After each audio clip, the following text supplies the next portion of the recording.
वहीं झुंझुनू के सदर थाना क्षेत्र में रविवार को हुए एक सड़क हादसे में एक व्यक्ति की मौत हो गई। जानकारी के अनुसार हादसा भेड़ा की ढाणी उत्तरी गांव में हुआ, जहां वाहन की टक्कर से बाइक सवार कुलोद खुर्द निवासी राधेश्याम पुत्र चंदगी ग्राम की मौत मौके पर ही हो गई। हादसे की सूचना के बाद मौके पर पहुंची एम्बुलेंस की मदद से शव पोस्टमार्टम के लिए भिजवाया गया और पुलिस ने जांच शुरू कर दी। पुलिस के अनुसार मृतक राधेश्याम दिहाड़ी मजदूरी किया करता था।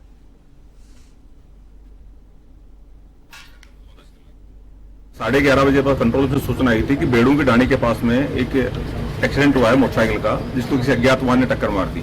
तो हमने तुरंत हमारे जो ड्यूटी ऑफिसर उनको मौके पर भेजा, उसको लेकर हॉस्पिटल आए, वीडी के हॉस्पिटल। तो डॉक्टरों ने कहा उसको मृत घोषित कर दिया। उसकी सुबह बातचीत हुई, पहचान हुई, तो राधेश्याम नाम से उसकी पहचान हुई है, राधेश्याम सनोफ चंदगी राम। और बेड़ू की ढाणी में एक्सीडेंट हुआ था, उसका हमने पोस्टमार्टम करवा दिया है।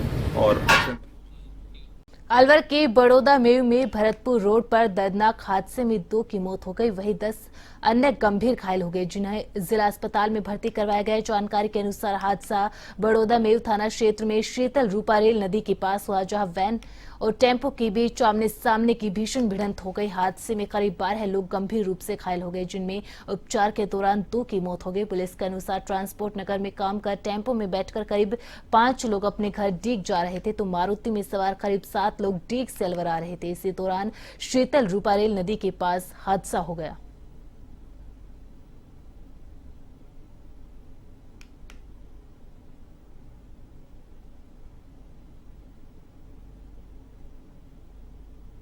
नदी के आसपास जो है वहाँ पर एक टेम्पो और ओमनी वैन जो है उसमें टक्कर हो गई है, आमने सामने की टक्कर थी। जो अभी तक हमें इन्फॉर्मेशन आई है उसमें टोटल 12 जो पर्सन्स थे वो एकदम से इंजर्ड हुए, जिनमें से 2 की कैजुअलिटी अभी कंफर्म हो चुकी है। बाकी 10 जैर इलाज हैं, उनके नाम पते हम नोट करा रहे हैं, जिससे कंफर्म हो जाएगा हम लोग आप लोगों के साथ। We are working for the cause कि किस रीज़न से हुआ है।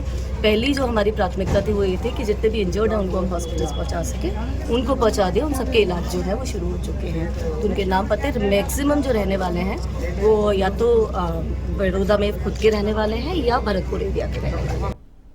जन जन की आस्था का केंद्र और गुर्जर समाज के आराध्य देव भगवान देव नारायण की तपोस्थली देवधाम जोधपुरिया में रविवार को दान पात्र खोले गए।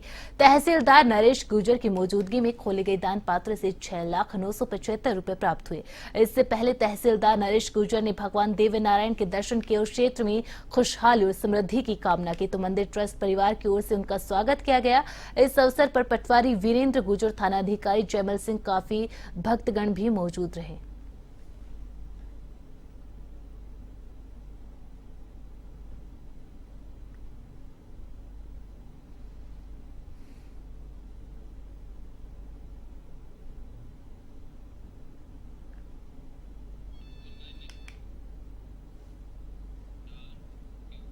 सीकर के भादवासी गांव में 3 मई को बिजली के पोल पर कार्य करते समय करंट लगने से ठेका कर्मी राजपाल जाखड़ की मौत हो गई, जिसके बाद 2 दिनों से परिजनों और ग्रामीणों ने शव रखकर ग्रिड के बाहर धरना लगातार जारी है। पिपराली सर्किल के नजदीक बिजली विभाग के पावर ग्रिड के बाहर दूसरे दिन भी बड़ी संख्या में परिजन और ग्रामीणों ने जमकर प्रदर्शन किया। उन्होंने मामले में लापरवाही बरतने वाले अधिकारियों और कर्मचारियों के खिलाफ कानूनी कार्रवाई करने, पीड़ित परिवार को 50 लाख रुपए का मुआवजा, एक व्यक्ति को सरकारी नौकरी और परिवार को पेंशन देने की मांग की। प्रदर्शनकारियों ने अभी तक प्रशासन की ओर से दखल और वार्ता के लिए नहीं आने के बाद नाराजगी जाहिर की और बड़े आंदोलन की चेतावनी दी है।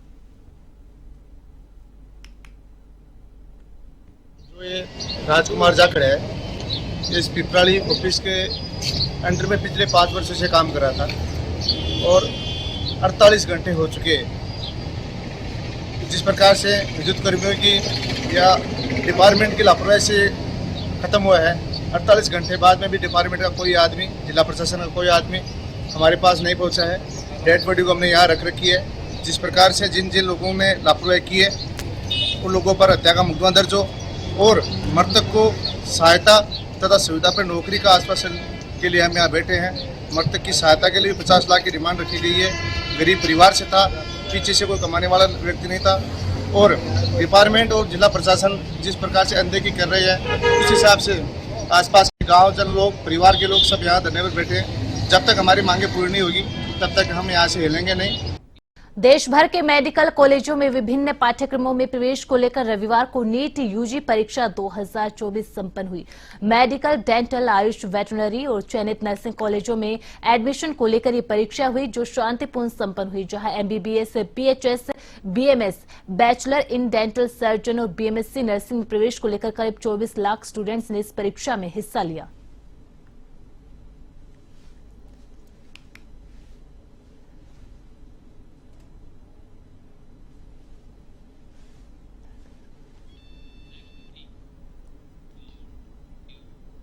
भरतपुर में पूर्व महापौर शिव सिंह भोंट ने चंद्रवती महाविद्यालय के पुस्तकालय को 101 पुस्तकें निःशुल्क भेंट की है। इस पुस्तकालय में 11वीं और 12वीं के साथ विभिन्न प्रतियोगी परीक्षाओं के हजारों पुस्तकें निःशुल्क अध्ययन के लिए उपलब्ध है। पूर्व महापौर की ओर से पुस्तकें प्रदान किए जाने पर उनका आभार जताया गया। इस मौके पर चंद्रवती महाविद्यालय प्रशासन के सदस्यों के साथ सतीश गुप्ता, जितेंद्र सिंह, मोहनलाल तिवारी और मनीष गुप्ता भी मौजूद रहे।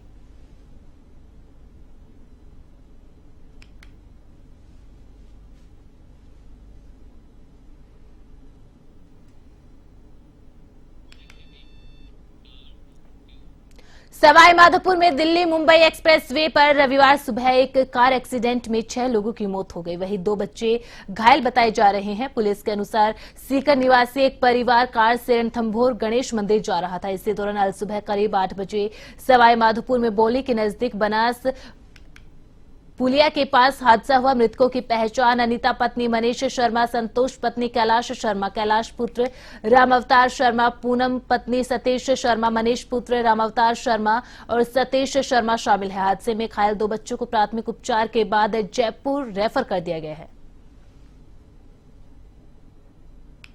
सुबह 6 बजे के आसपास सीकर से गणेश मंदिर सवाई माधोपुर के लिए खंडेला के रहने वाले परिवार निकला था और एक जो अभी प्राथमिक जानकारी मिली है उसमें एक कैंटर चालक ने यू टर्न ले लिया, जिससे इको गाड़ी में सवार 8 लोग थे, उसमें एक्सीडेंट हो गया, जिसमें से 6 लोगों की मौके पर मृत्यु हो गई, जो सभी एक परिवार के बताए जा रहे हैं। 2 बच्चे हैं, वो अभी स्वस्थ हैं, उनको जयपुर रेफर किया गया है। अभी उनकी स्थिति ठीक है, पर 6 लोगों ने मौके पे ही दम तोड़ दिया। अज्ञात वाहन था, पर जो जानकारी के आधार पर और सीसीटीवी के आधार पे हम कुछ सूचना मिली है, एक कैंटर है और जिसको टीम में रवाना कर दी है। जल्दी ही हम वाहन को जब्त कर लेंगे। सदर थाना क्षेत्र के बाकरा देरवाला रोड पर बोलेरो गाड़ी हादसे में एक युवक की मौत हो गई और साथ में गाड़ी के चालक ने भी ट्रेन के आगे कूदकर आत्महत्या कर ली। सदर थाना अधिकारी दयाराम चौधरी ने बताया कि कंट्रोल रूम के जरिए पुलिस को सूचना मिली थी कि बाकरा देरवाला रोड पर एक गाड़ी का एक्सीडेंट हुआ है। गाड़ी में घायल को बीडीके अस्पताल ले जाया गया, जहां चिकित्सकों ने गाड़ी सवार युवक आशीष खीचड़ को मृत घोषित कर दिया। उसके थोड़ी ही देर बाद मृतक को अपनी गाड़ी में लाने वाले चालक का पुलिस लाइन के पास ट्रेन की पटरियों पर कटा हुआ शव मिला। मृतक युवक की जेब में गाड़ी की चाबी मिली। प्रथम दृष्टया में पुलिस अवसाद में आकर आत्महत्या मान रही है। से डेरवाला रोड के ऊपर कोई बाइक बोलेरो का एक्सीडेंट हो गया है, जिसके ऊपर सुबह वहां पर जिनका एक्सीडेंट हुआ उसको वहीं अड़ोस पड़ोस के लोग मोर्चरी में हॉस्पिटल लेके आए, जहाँ पर डॉक्टर ने उसको मृत घोषित कर दिया। उसका नाम आशीष कुमार कीचड़ है, जिसको गाड़ी चलाने वाला व्यक्ति लेके आया था और वो डॉक्टरों से मृत घोषित कर दिया। आज मौके पे जाके आए, उसी दौरान सुबह सूचना मिली कि एक रेलवे ट्रैक के पास में, पुलिस लाइन के पास में एक अज्ञात व्यक्ति जो है उसकी डेड बॉडी मिली है। एसएचओ साहब कोतवाल और मैं दोनों हमारे मौके पर गए और जो डेड बॉडी मिली थी उसके पास में एक गाड़ी की चाबी मिली थी, जिसके आधार पर एसएचओ कोतवाल और हम दोनों ने मिलकर ट्रेस आउट किया तो वो व्यक्ति वो निकला जो हमारे एक्सीडेंट में बोलेरो को चला रहा था। वो अवसाद में आकर उसने ट्रेन के आगे। अजमेर के सावर कस्बे में सैन समाज की ओर से सैन महाराज की जयंती धूमधाम से मनाई गई। इस मौके पर समाज की ओर से भव्य शोभा यात्रा निकाली गई और प्रतिभावान समारोह का आयोजन किया गया। समारोह के दौरान समाज के प्रतिभावान स्टूडेंट्स को सम्मानित किया गया। ब्रह्म अखाड़ा बालाजी मंदिर परिसर से सैन सामुदायिक भवन तक गाजे बाजे के साथ सैन महाराज की शोभा यात्रा निकाली गई। शोभा यात्रा में महिलाओं ने सिर पर कलश धारण कर शिरकत की तो सैन महाराज की कई सजीव झांकियां भी आकर्षण का केंद्र रही।